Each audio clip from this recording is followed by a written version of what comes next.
À 8h30 ce matin, ce client venait de faire ses courses et se dirigeait vers la sortie. Il est alors tombé nez à nez avec des braqueurs. Qu'est-ce qui se passe? Qu'est-ce que vous voyez? La porte était fermée. Ouais. Et puis quand j'ai vu un gars en cagoule, ensuite c'était un motard, ils ont enlevé son casque. Après il y a un deuxième qui est arrivé, et puis quand ils sont rentrés, ils sont arrivés jusqu'ici. Donc vous me dites, ils rentrent, vous restez dans le sas, ils font quoi? Moi j'étais là. Ouais. Bon, je suis sorti, il a pas bien entendu. Le client a vu deux hommes défoncer la porte, qui était pourtant ouverte. Là j'ai arrivé, un coup de pied là-dedans, j'ai vu la porte comme ça, et je me suis sauvé. J'ai dit, c'est pas le moment de rester lui prendre une balle. Ok. Est-ce que vous avez vu s'ils avaient des gants? Pour moi, oui. Ouais. Des gants, des cagoules, impossible de voir leur visage. Les malfaiteurs se sont immédiatement lancés à la recherche du coffre. Ils étaient deux, et l'un d'entre eux n'a pas hésité à menacer ce salarié avec une arme. D'accord, mais vous n'avez pas franchi la porte blindée? Ah non, D'accord, ok, très bien. Moi, quand il s'est dirigé sur moi, j'ai voulu me barrer par les caisses. Il m'a rattrapé, il m'a fait allonger. Il m'a mis le pistolet derrière la tête et il m'a dit mène-moi au coffre, quoi. Ouvre-moi le coffre ou je te mets une balle ou un truc comme ça, quoi. Il m'a un petit peu secoué avec le pistolet, quoi. Mais bon, comme moi, je pouvais pas ouvrir. Derrière cette porte blindée, la salle du coffre. Au moment de l'attaque, le directeur du magasin et cette caissière se sont barricadés à l'intérieur. Je me suis précipitée dans...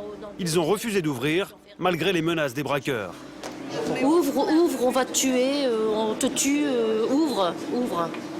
Et je ne pouvais pas, j'étais paralysée, je ne pouvais pas, vraiment paralysée.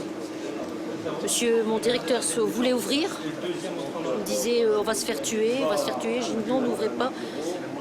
Faites le 17, surtout faites le 17. C'est moi-même qui l'ai calmé, je dis n'ouvrez pas.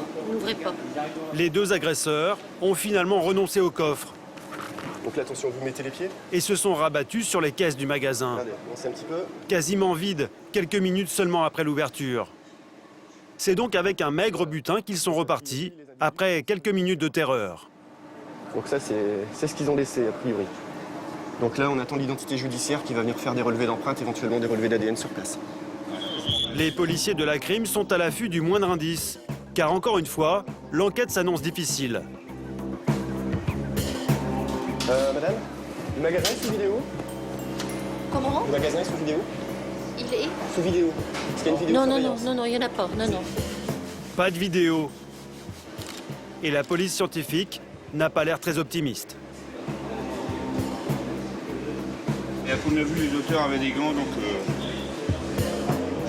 logiquement, je devrais avoir que des empreintes de la caissière s'il y en a. Pas d'empreinte. Mais Jérémy va quand même recueillir une information importante.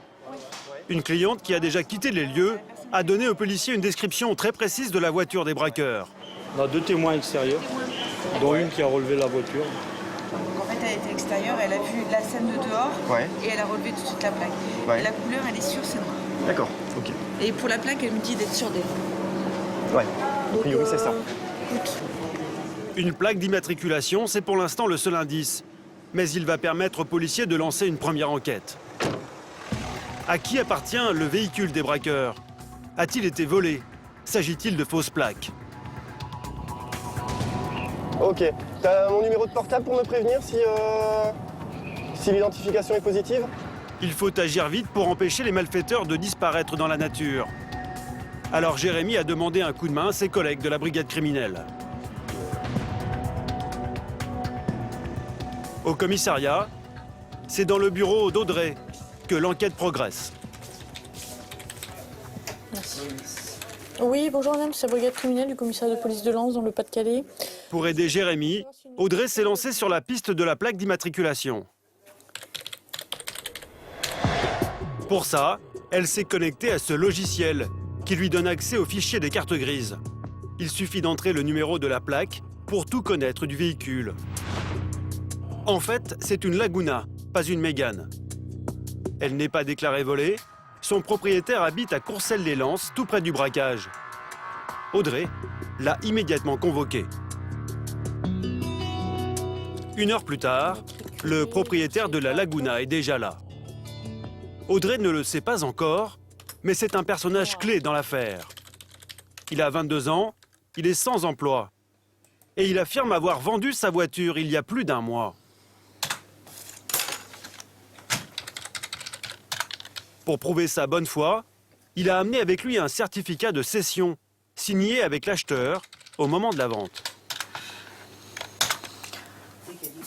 Et pour toi, c'est son prénom ou pas? C'est maman, c'est moi j'ai vu sur son permis, c'est L'acheteur habiterait en région parisienne. C'est peut-être l'un des braqueurs. Alors Audrey vérifie l'identité et l'adresse qui figurent sur le certificat de cession. Mais voilà, personne n'a ce nom dans les pages blanches. Je vous appelle pour avoir l'adresse d'une personne, enfin savoir si elle réside bien sur votre commune. Et aucune trace de lui à la mairie de sa commune. Une première recherche dans les fichiers de la police ne donne rien.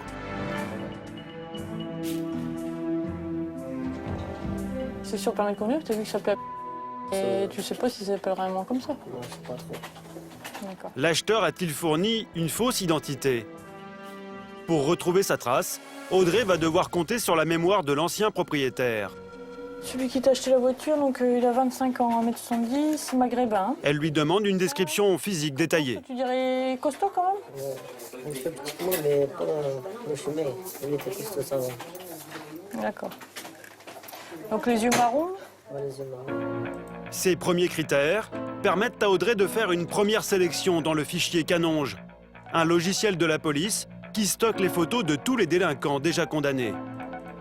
Mais la description est assez vague. Tiens, je vais te montrer les photos des individus, puis tu vas me dire si tu le reconnais. Le jeune homme va devoir passer des milliers de visages en revue, en espérant qu'il reconnaisse l'un d'entre eux.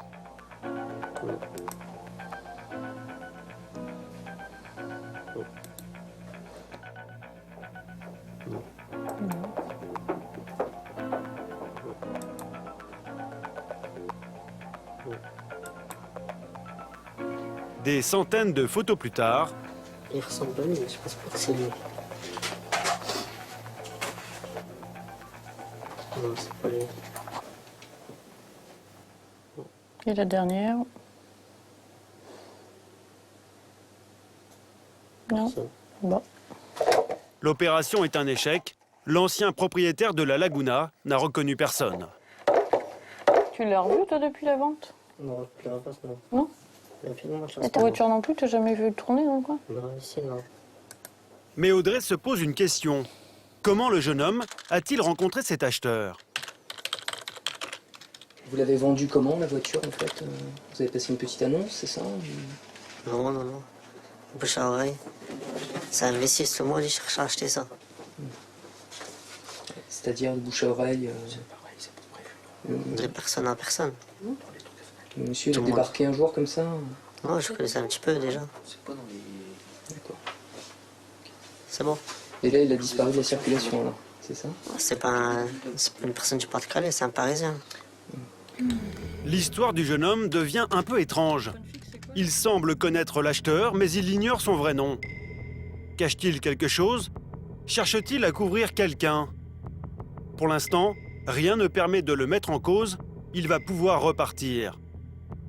La Laguna est en tout cas au cœur de l'enquête. Et elle ne va pas tarder à refaire parler d'elle. Moi, je peux partir. Ouais, c'est bon, Ouais, tu merci. peux y aller. Au revoir. Ah, au revoir.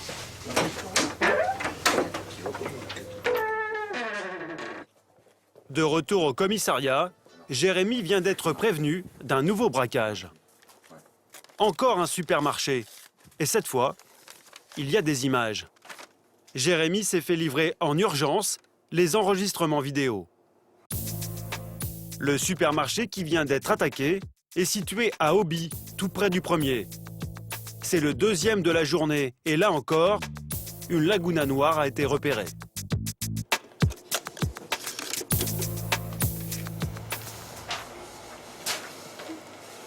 Là, on vient de voir un véhicule passer, mais je ne saurais pas dire si c'est le bon ou pas.